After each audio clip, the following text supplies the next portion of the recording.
אני מעשיי למלך. The prophet Yechezkel warned us, Rabotai, in such a fashion, when you hear these words of the prophet, if you don't shake, you should check your pulse. The prophet says in the name of God, in chapter 20, verse number 32, as for what enters your mind, it shall not be. As for what you say, we will be like the nations, like the families of the land, to worship wood and stone. As I live, the word of the Lord Hashem, I swear that I will rule over you a strong hand, and with an outstretched arm, and with an outpoured wrath. I will take you out from the nations and gather you from the lands to which you are scattered, with a strong hand and with an outstretched arm and with an outpoured wrath. And I will bring you to the wilderness of the nations, and I will contend with you there face to face, just as I contended with your forefathers in the wilderness of the land of Egypt. So will I contend with you, the word of the Lord Hashem. I will make you pass under the rod and bring you unto the bond of the covenant. I will separate from among you those who rebel and those who transgress against me. I will take them out of the land of their sojourning, but they will not come to the soil of Israel. Then you will know that I am Hashem. Here you see, Rabotai Kelim, a very clear statement that does not really require a lot of commentary in order for you to understand the basic meaning.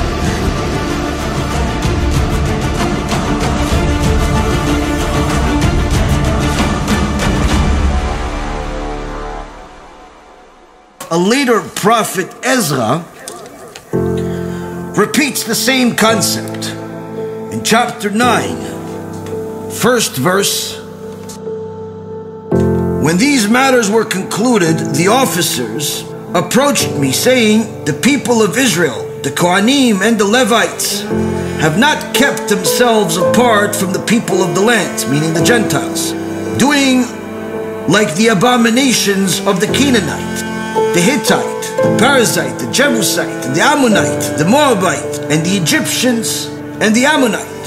For they have taken of their daughters in marriage for themselves and for their sons, and the sacred offspring of Israel have intermingled with the people of the land, meaning the Jews married non-Jews, and the hand of the officers of the chief has been foremost in their transgression. And Ezra says, when I heard this, I tore my garments and my cloak, tore my hair from my head, and I sat down in silence. He sits down in silence and mourning about the situation that was happening at the time. He says this to Am Yisrael: after all that has befallen us for our evil deeds and great guilt, yet you, our God, have withheld retribution to less than our iniquities deserve, and have granted us this remnant. Shall we again violate your commandments and intermarry with the people of these abominations? Surely you would become enraged with us until our destruction, without remnant or survivor.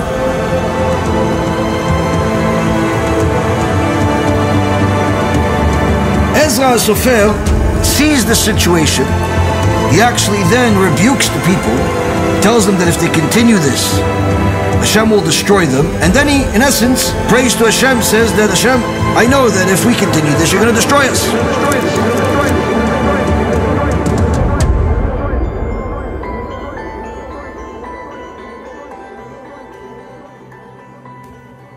You see, when people ask, where was God during the Holocaust? What they don't realize is that Am Yisrael was assimilating in such a fashion that in some places like Germany, there was over 90% assimilation, meaning 90% of Jews were marrying non-Jews, which is forbidden from the Torah. Whether she's a nice non-Jew or he's a nice non-Jew or not, if you're a Jew, you're not allowed to marry a non-Jew.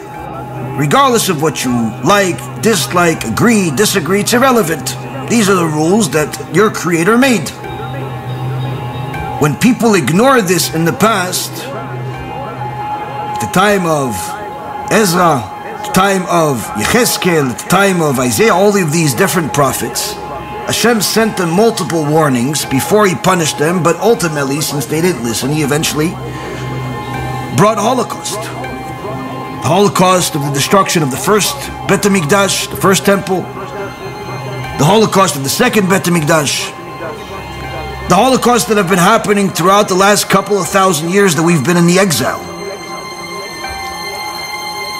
And He keeps repeating, telling us that what you think, that you can just simply ignore the Torah, ignore the fact that Judaism has rules, ignore the Torah that your Creator is the one that runs the world and not your bank account, not your friends, not your boss, not your company, not your ideas. Only the Creator runs the world. And you still think that you can just simply ignore all of that history, all of those facts, all of that reality, and assimilate and change the Torah of truth into something that is an elective intellectual stimulation. This will not be. God tells the prophet Yechezkel, this will not be.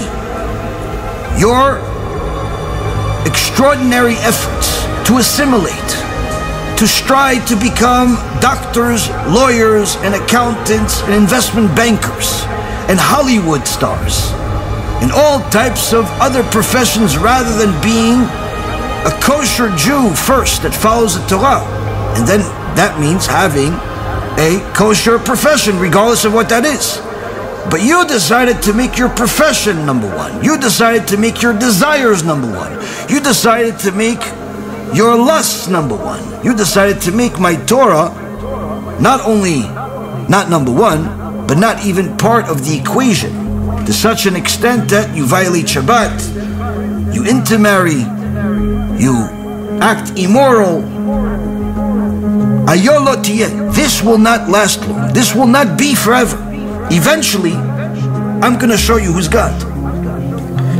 And when it's done on an individual level, Hashem has a lot of patience, but eventually it comes at some point during that person's life where havoc strikes. And if it's not in this world, then it's the next.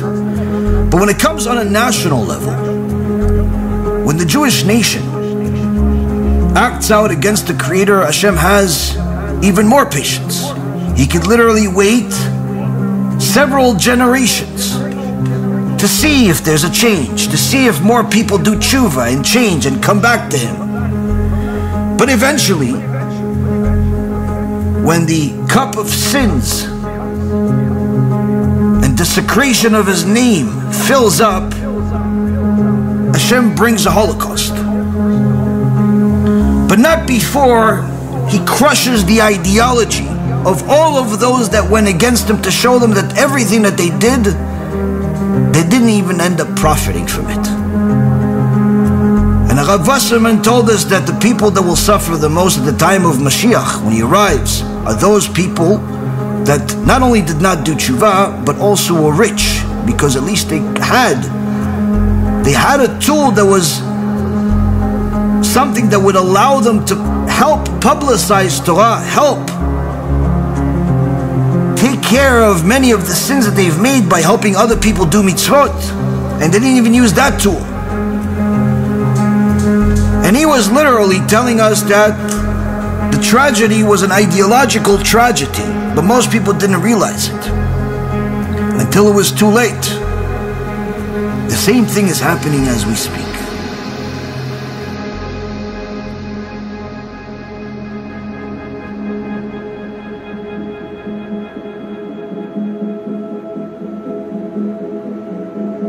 How many Jews are in America versus non-Jews? We're but a fraction. Almost 400 million people in America. What do we have? 6 million Jews? We're not even 2% of the population. We're not even 2% of the population. In Germany, it's even smaller numbers. In England, it's even smaller numbers. much smaller numbers. So even though there's some Jews in Germany, even though there's some Jews in London, even though there's some Jews in Australia, the majority of those people that live in those countries are non-Jews. And when the non-Jews walk around with tank tops and immorality and immodesty, certainly God doesn't like it, but it certainly does not make the same level of spiritual damage in the heavens as when a Jewish woman walks around not modest in the land of Israel. When a Jewish woman walks around immodest in the land of Israel, or when a Jewish man commits any type of immorality in the land of Israel, or in the Jewish community in Florida, in New York, in Los Angeles, in Australia, Melbourne, when that Jew that's in that Jewish community commits any type of immorality, they may not realize it, but the spiritual damage that they're causing themselves and the community is gonna be felt by everyone.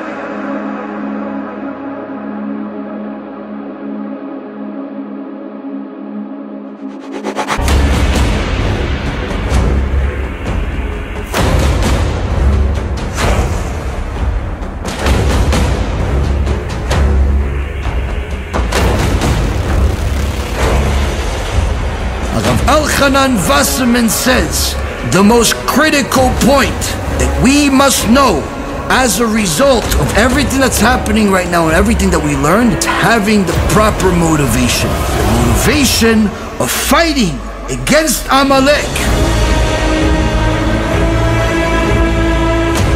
Therefore, Rabotai Karim, we learned the most valuable lesson.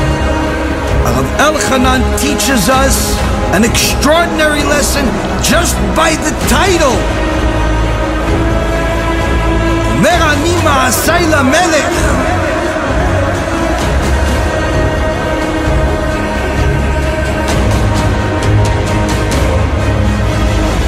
As long as HaKadosh Baruch Hu will have His honor. It's not for you to get rich. It's not for you to look righteous. It's not for you to be popular, to get views, for people to like you. It has nothing to do with that. In my war against Amalek, it's only because it's Kvod Hashem at stake. It's for the sake of the honor of God.